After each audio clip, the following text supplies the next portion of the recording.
Again and again, meron tayong bagong modelo dito sa Motor Electric, si Motor Bisikleta 3.0 ang pumalit sa 2.0. Let's go! Grand reveal. Okay, bang! Kamukha lang. Kamukha lang. So, ano pinagkaiba? Mabilisan lang tayo, no? Pinagkaiba nito, mas malaki yung battery. Kaya naging 3.0. 2.0 natin is 6 Ah, around 15 kilometers. Approximately yung range nun, pag naka-pedal assist. Ito, around 20 to 25 kilometers na. Pwede umabot hanggang 30 kilometers. Depende yan sa paano magpatakbo si rider, weight ng rider, tsaka daanan ng rider. Daanan yun, no? So, yun yung mga factors. May basket, idol?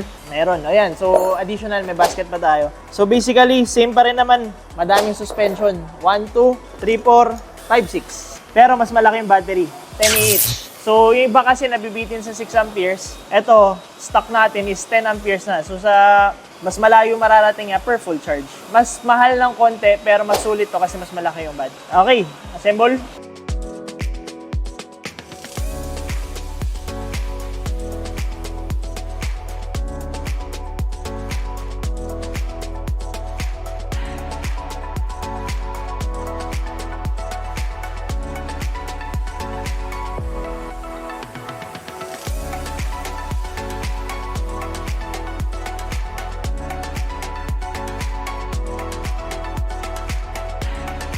So, fully assembled na si Motor Bisikleta 3.0.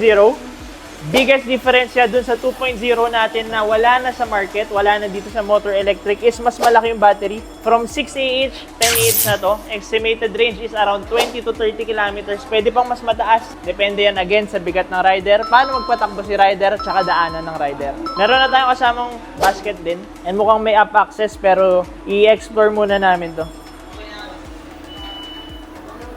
Thank you for watching. If you haven't subscribed, kindly do. If you want to drop by, we are open 10 AM to 6 PM, Monday to Sunday, with a 12 to 1 PM lunch break. We are easy to find on Waze and Google Maps. Just search Motor Electric Vehicle PH Tondo. Address and contact details are on the screen. Either way.